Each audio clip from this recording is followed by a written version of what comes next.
Welcome back. Still tuned in to Salami. The time is 16 minutes past 9. You're still tuned in to the Wednesday edition of News and Views with myself, Salailo Makwidiri. And we'll be speaking to the PSC right now. Yesterday, Wits students, members of the PSC and staff and alumni publicly handed over a letter to Wits management alongside the various organizations demanding academic boycotts for Wits to take a public stand and for Wits to take a public stance in solidarity with Palestine. And to chat to us briefly about this is Wits student and PSC member Aaliyah Khan. Aaliyah, thank you so much for joining us, and welcome to Salam Media. Thank you for having me. First and foremost, I want us to chat briefly about the inspiration behind, this call of action. I'm sure the issue of vets and, how they've responded, to the atrocities committed by the Israeli occupying forces in Gaza have been going on for quite some time. Why now? Why did the PSC decide this was the correct moment to present, that letter of demand to vets management? This is not the first time the Wits has sent emails and letters to the Senate and Council. In fact, South African universities have been asking for academic boycott for years.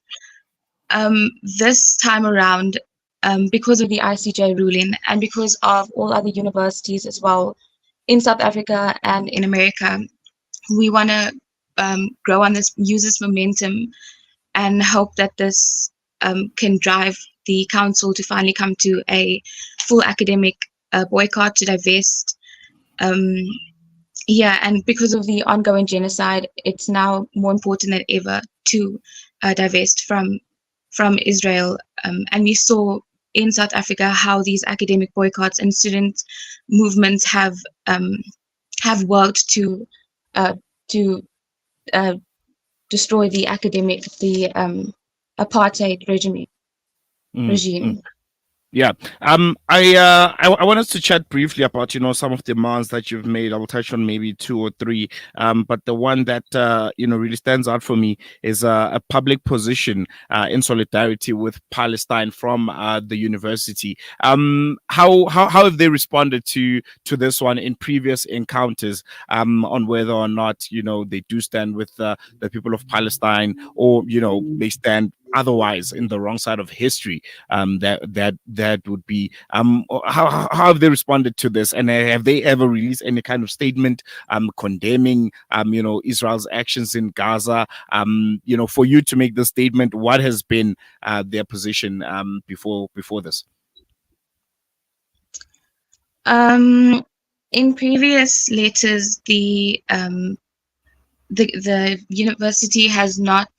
They've given us inadequate responses, and it has not gone to the full academic boycott. We haven't reached it, and Wits still is notorious for its ties to apartheid Israel. It still has its ties. It employed a ex-IDF member. It has a prominent member of the South African Jewish Board of Deputies as a lecturer, as a professor. It holds a lot of counter demonstrations at the Wits University that are open Zionist organizations. So Wits has maintained this neutral stance, and this is compliant to the genocide. They have not made a stance. They have not made an academic boycott. They still cater to the South African Union of Jewish Students every year during Israel Apartheid Week, and they have counter demonstrations that weaponize anti-Semitism, and that's very counterproductive for the PSC. So they've remained neutral in this regard, no matter how many times we send these emails and letters. I think at the core of the demands that you made in your letter is a full academic boycott of Israel. In literal terms, what does that look like? What would you guys like to see Wits doing when it comes to severing ties with Israel academically? We would like to see an immediate divestment of all investments with Israel. We'd like to see the people held accountable for their connections to Israel. Public journals and um, associations with the apartheid state of Israel to be um, to be gone. Um, yeah. Mm. And the last point from you guys' letter is demanding an end to the censorship and intimidation of pro-Palestine activists and activities on campus. How prevalent is this? Is this something that happens often? What are some cases that you can give us regarding intimidation of pro-Palestine activists and activities on campus? Yeah, so a lot of our events, we have to like jump through hoops to event, even to do even the smallest of events. Wits often cancels our plans last minute or moves us to more secluded areas, and this is done like last minute, so it discourages a lot of students. It makes it hard to publicize our events to gain attraction.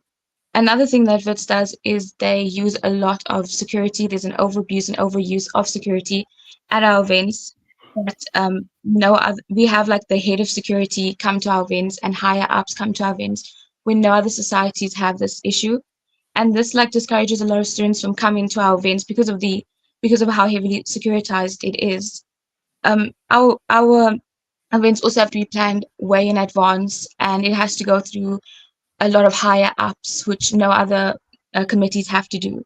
So as far as like advertising our events, it's becomes a struggle because of the last minute changes. Mm. And you've handed over this letter of demand to the Fed's management. Have they communicated with you when they'll respond to it? Where to from here after this action? Um, so we handed the letter to the Dean of Student Affairs, Jerome September, yesterday, the 7th of May, and we have given them 7 working days to reply to the letter. So we have not yet heard word, but we would expect so in 7 days. Mm. And just lastly, before I let you go, we've seen kind of like a re-insurgence of student activism. I think the perfect example will be what's currently happening in the US right now with various, universities and colleges that side having a lot of pro-Palestine demonstrations directed to their universities and their schools. What do you think is behind this? Why are students and young people previously thought to be not interested in politics, previously thought not to be interested in current affairs and not involved in being active in condemning some of the injustices that are happening across the world, but right now seem to be in the forefront in leading activism, particularly when it comes to Palestine?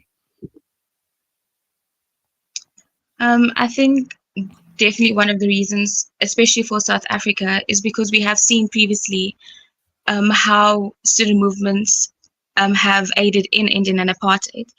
And we've also seen how higher governments aren't really doing that much. And it's kind of also in our hands as the next generation to protest. And as academics in universities, we have a responsibility to use that knowledge and resources we have to fight for the liberation of all places. And again, looking at what's happening in America, are there plans, from South African students to embark on similar mass, action, in South African universities? What other plans do you guys have, going forward, in making sure that institutions of higher learning understand and are held accountable, in their response to the atrocities that are happening in Palestine? We'll continue to mobilize as many events to put pressure on Wits with the letter as well. I think just mobilizing as many events as we can constantly, putting up posters and just putting Wits on blast, putting pressure on them is what we'll continue to do. I think we're going to leave it there. Aaliyah, thank you so much for joining us, and I'm sure as soon as Vets responds, we'll have you on the show to try and dissect what their response has been and the way forward from there. But we're going to leave it here for now. Okay, thank you for having me. There you have it there. Aaliyah Khan, Vets student and PSC member, giving us a report back on that public handover of a letter of demand to Vets management. And if I can just give you, a bit from that letter, some of the demands that they're making is about 5. The first one is full disclosure regarding Vets relations with Israel and Israeli-aligned institutions and companies. Number 2, a public position in solidarity with Palestine. Number 3, the adoption of a BDS position regarding procurement, investment, and collaborations. Number 4, a sincere reflection on the meaning of academic freedom. Number 5, an end to the censorship and intimidation of pro-Palestine activists and activities on campus. And I think there's a point that Aaliyah touched on a bit about just how, aggressive, security is when it comes to Palestine-related activities on campus. So I think something to really look forward to, particularly the response from the Wits management on this. We're going to take a quick break. When we come back, we're going to the polls on the 29th of May, and we'll be speaking to Atini and National Chairperson of the National Colored Congress, NCC, Fasluddin Abrahams, and he's going to be giving us a brief insight on their manifesto, the National Colored Congress. What do they stand for, and particularly the demographic that they've chosen. Why particularly Ghana for that colored vote? Why specifically, are they looking to, in a democratic black, white, Indian mixed South Africa, they would want to, outline the colored vote and garner it for themselves. So this is going to be an interesting conversation that we'll be having with Fasluddin Abrahams, Atini and National Chairperson of the National Colored Congress, right after this.